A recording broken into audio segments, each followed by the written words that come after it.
Fizički i psihički integritet je nepovrediv. Niko ne može biti izložen mučenju, nečovečnom ili ponižavajućem postupanju ili kažnjavanju, niti podvrgnut medicinskim ili naučnim ogledima bez svog slobodno datog pristanka. Član 25 Ustava Republike Srbije jedan je od glavnih argumenata protiv uvođenja medicinske kastracije, za čije uvođenje je inicijativu ovoga puta podneo narodni poslanik i lekar Dušan Milisavljević, koji je današnji naš gost. Gospodine Milisavljević, dobar dan, dobrodošli u Bela mi popodne. Dobar dan i hvala vam na pozivu. O ovoj temi danas razgovaramo i sa Dragijem Zmijancem, našim gostom iz Makedonije, inače direktorom i osnivačem prve dečije ambasade u svetu. Gospodine Zmijanac, dobar dan i vama i dobrodošli u Niš i u Bela mi popodne. Gospodine Milisavljević, ja bih voljela da krenemo od vas, odnosno od početka, a početak jeste šta je to zapravo medicinska, odnosno hemijska kastracija, jer se dosta toga moglo čuti ovih dana u javnosti od kada je, da kažem, otvorena javna rasprava.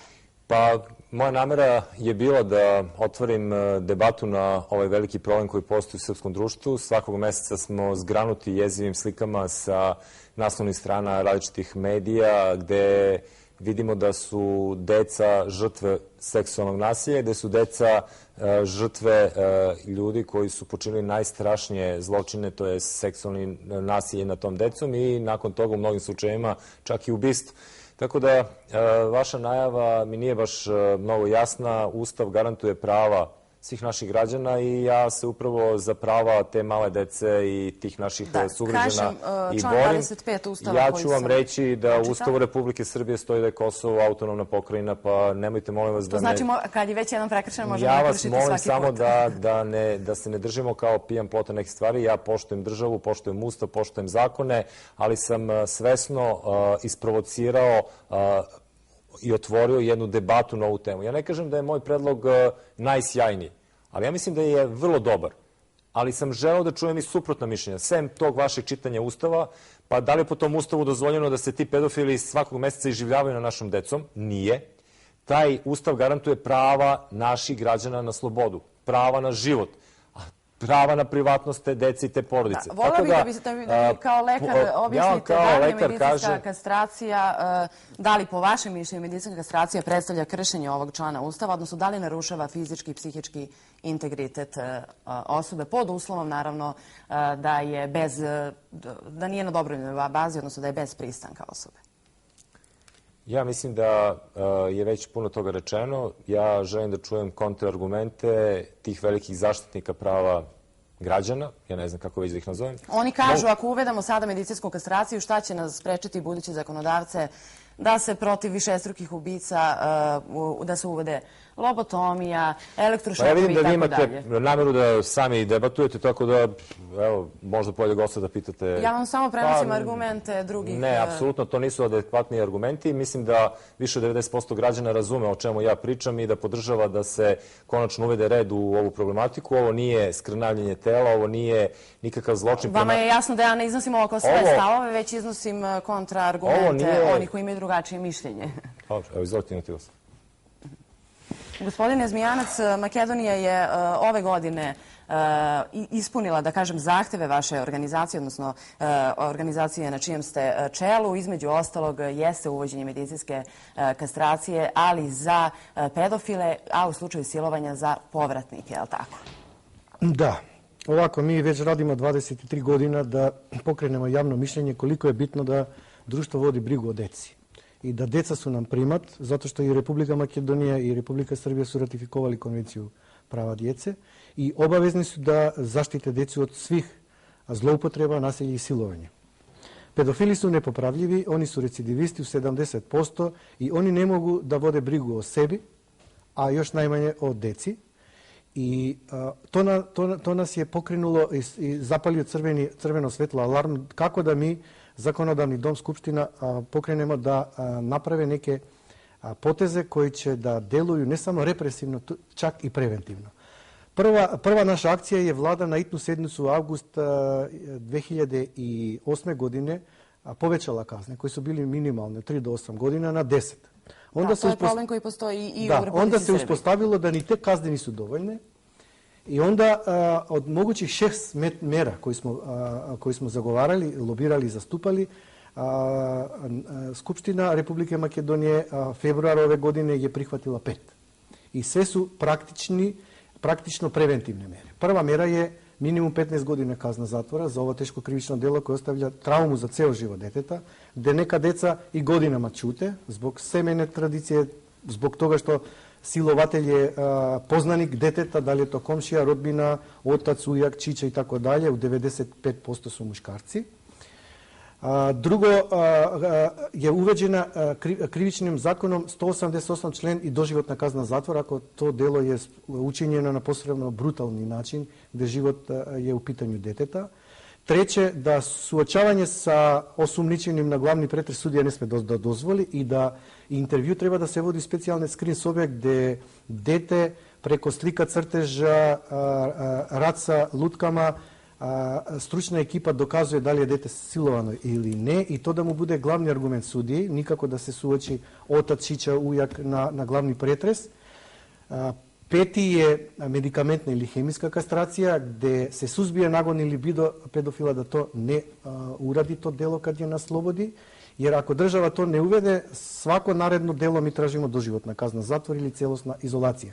Ono što Skupština od svih mogućih predloga nije prihvatila je nosenje GPS alke, da policija zna u svako vreme gde se pedofil kreće. I još jednu meru su prihvatili, a to je centralni registar osuđenih pedofila. Svaki građanin može da ima uvid u dosad osuđene pedofile i da zna ko je taj čovek, ako je u susedstvu, da zna kako i svoje dete da zaštiti. Jasno. Gospodine Milisavljeviću, ono što je veliko pitanje kod uvođenja medicinske, odnosno hemijske kastracije, jeste upravo ta odrednica da li će ona biti obavezna ili dobrovoljna. Vi najpre zahtevate obaveznu kastraciju, je li tako?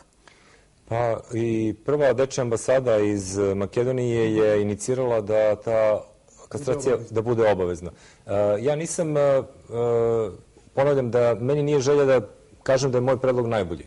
Moja želja je da isprovociramo debatu na ovu temu i ova današnja emisija i različite nastupi u srpskim medijima su upravo usmereni ka tome da pričamo o ovom problemu, da ne guramo to po strani, da svakog meseca ne budemo zgranuti sa jezivim slikama masakriranja i uništavanja te dece i njihovih porodica. Ja mogu vam reći i kao otac da i ja ne ostajem ravnodušan i da me upravo to isprovociralo da građani nisu ravnodušni i da građani jasno šalju poruku državi da mora da nađe rešenje. Naš zakonodavni sistem predviđa maksimalne kazne od 10 do 12 godina. Nijedan od tih pedofila nije osuđen više od 7-8 godina. Oni nakon izlaska iz zatvora su opasni za našu decu, opasni su za naše sugrađanke i upravo je želja da jednim medicinskim putem mi dođemo do jednog stanja da ta osoba više ne počne isto krivično delo. Ja vam kažem da kao lekar da sam pre nego što sam napisao to na papir stavio i formulisao tim pravničkim jezikom sa pravnicima Skupštine Srbije,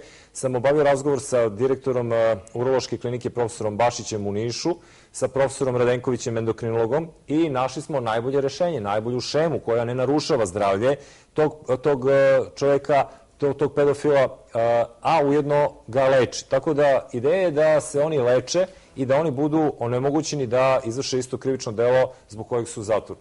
Sam zatvor je jedno stanje gde se i najzdravija osoba koja se igrom slučaja nađe tu, da li nekim udesom ili ne znam kakvim nekim, da ne kažem, ne nekim razlozima planskog nekog ubistva nekoga ili izopačenog nekog uma, nego desi se sam boravak u tako jednoj zatvorenoj prostoriji, zatvorenom jednom prostoru promeni psihu čoveka. A pogotovo ovo, zato što su ovo bolesni ljudi. Ovo će svaki psihijatar da vam kaže da to nisu zdravi ljudi, da oni imaju problem u glavi. I da je mala ili gotovo nikakva mogućnost njihovog izlečenja, je li tako? Ne postoji izlečenje. Znači, ne postoji izlečenje, samo postoji mogućnost da se oni suprimiraju, da se terapijom, psihijatrijskom terapijom i sa ovim androgenim blokadama oni suprimiraju da ne mogu da izvrše isto krivično delo. U 70% slučajeva gde zemlje kao Danska, Polska, Češka, Južna Koreja, Moldavija, Rusija i druge zemlje koji su prihvatili ovu metodu kao preventivno, ne samo kao represivno, prvo da se razumemo, to nije telesno kažnjavanje. To je delovanje na psihičko rastrojstvo, to je patologija da se utiče na libido i nagon. Recimo ako je dobrovoljno, na dobrovoljnoj osnovi, ko će da preuzme odgovornost ako pedofil ponovi delo? Ako je obavezna, onda država stavlja pod kontrolu ovu patologiju i onda država garantuje da neće biti ponavljanje od tog pedofila isto krivično delo. Da, s druge strane, psiholozi tvrde da ne može biti jednako delotvorna kada je obavezujuća zbog psihičkog pritiska, već da mora biti deo šireg paketa mera. Ovako, istraživanje pokazuju i potvrđuju da ako se počne sa psihološki i psihijatrijski tretman u zatvor i medikamentna terapija, hemijska kastracija, još dok počinioc ovog teškog krivičnog dela je u zatvor, od 70 na 5% se namanjuje recidivizam kod pedofila. A ako se ne podvrgne pedofil ovom tretmanu, u 70% on ponavlja delo.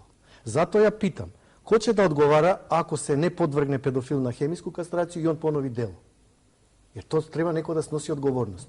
Jer mi kao Prva dečja ambasada tražimo, za svaki recidivist, ako se ne podvrgne pod obaveznom hemijskom kastracijom, onda leži za sljedeće učinjeno delo doživotno u zatvor. Ili cijelosna izolacija zatvor bolnica. Jasno. Gospodine Milisavljeviću, koji su propratni efekti, pitam vas naravno kao lekara hemijske kastracije? Ja vas moram to prosto pitati, jer ono što protivnici govore jesu oštećenja kostiju, opadanje kosi i tome slično. Da li vi to možete da potvrdite? To apsolutno nije tačno i ja bih volao da čujem ko su protivnici toga. Ja vam kažem da više od 95% građana Srbije podržava to. Ja samo želim da čujem te velike naučnike koji su protiv ovakve jedne intervencije. Ako je ona u Rusiji, ako je ona u Južnoj Koreji, ako je ona u Danskoj, ako je u Češkoj, ako je u Poljskoj, ako je u Makedoniji, ako je u Nemačkoj na dobrovoljnoj bazi, pa šta smo mi? Mi smo mnogo velika demokratija i mi možemo da puštamo i da se borimo za prava pedofila. Izvinite, ja se borim za prava dece i za prava naših građana i tu nosim taj krst jako čestito i čisto i uporno. Tražim da mi kažu kakvi su to negativni efekti. Ne postoje negativni efekti sem da ga onemogućavamo da počne isto krivično delo. Ja sam ponosan zbog toga što sam zatalasao i što sam otvorio ovu temu. Ja hoću da čujem kako ćete rešiti da taj što je pre 2 dana, 3 ubio onu devojčicu i prvo je silovao pa je ubio, a povratnik je pedofil. Pa svi argumenti tih velikih zaštitnika prava građana padaju. Dajte, kažete kako da ih sprečimo. Jer ovaj sistem kakav postoji sada zakonodavni ne omogućava da vi budete sigurni kada on izađe iz zatvora da neće počiniti isto delo. On će ga počiniti, pre ili kasnije. Znači, ideja je da nađemo najbolje rešenje. Ja sam jedno rešenje ponudio. Ja ne kažem da je to rešenje najbolje. Znači, ne kažem. Dajte da nađemo najbolje rešenje. Ako su te neke zemlje različito, ali otprilike u istom pravcu rešili ovaj problem, pa dajte da vidimo, da debatujemo. Ja sam danas sa gospodinom Dragijem držao taj pres. Ja najavljam i za jedno 15 dana sa lekarima, psihijatrima da ćemo otvoriti tu temu. Vidjet ćete da i tu od psihijatara ćete dobiti isto poruku da je ovo jako težak problem i da on mora da se leči, da oni imaju problem u glavi i da oni moraju da budu lečeni, a ne da budu samo zatvorani. Jer vi kad zatvorite njega, on je nakon izlaska iz zatvora još opasniji za našu decu i za našu okolinu. Zato je poenta, znači, ne narušavanja bilo čijeg zdravlja, nego mi želimo da lečimo te osobe, ne samo zato što su one bolesne, nego želimo da ih lečimo zbog toga što su bolesne, ali ono što je meni važnije kao lekaru i kao ocu, da zaštitimo decu koja su na ulici, da zaštitimo sve te klince po školama, da im oni ne nude. Pre 2 dana ste u Nišu čuli da su nudili bombone da devojčice 2 uđu u kola. Pa o čemu mi pričamo? Ćemo da štitimo opet prava pedofila? Izvinite, ja neću. Češka je otišla korak napred. U Češka čak i postoje i fizička kastracija kao zamjena za doživotna kazna zatvora. Ne znam da li vam je poznato, Savet Evrope je upozorio Znam da je upozorio Češku da je to protiv, da je to telesno kažnjavanje. Ali to je već na dobrovoljna osnova. Znači, pazite, dobrovoljno pedofil menja doživotna kazna za fizička kastracija. A hemijska kastracija mora da bude obavezna zato što mi moramo da imamo garanciju da pedofil neće ponoviti delo. Tu je velika razlika. Jasno. Kada su u pitanju rokovi, govori se o tom roku od 6 meseci koliko će dejstvo hemijske kastracije trajati. Dakle, da li se i to uređuje zakonom i kakav je slučaj u Makedoniji, a šta vi, gospodine Milisavljeviću, predlažete ovom inicijativom? Kod nas zakonodavac je obavezao se da to bude dobrovoljno za da se smanji kazna. Međutim, mislim da tokom vremena će biti obavezna zato što će shvatiti zakonodavni dom da pedofil nije psihički je toliko rastrojen da on možda i neće dobrovoljno da se podvrgne ovoj terapiji. Iako ima nekih pedofila koji traže, zato što znaju da će da ponove delo i da će opet biti osuđeni. Čak mi tražimo da za svaki recidivizam bude doživotna kazna. Mi mislimo, kao prva dečja ambasada, da ta mera je humana i da pomaže i pedofilu da bude na slobodi, ali da bude siguran i bezbedan, ne samo za sebe i za decu. I da na taj način, ako bude obavezna hemijska kastracija ili medikamentna terapija, gde će lekari garantovati da će on na vreme to primati, da će da se stavi pod kontrola ova patologija i ovo psihičko rastrojstvo pedofila. Jasno. Hvala vam najlepše što ste izdvojili vreme za Bela mi popodne i naravno rekli ste i sami za 15 dana, verujem i u popodnevu u nastavku da ćemo i dalje govoriti o ovoj temi i hvala vam još jednom najlepše.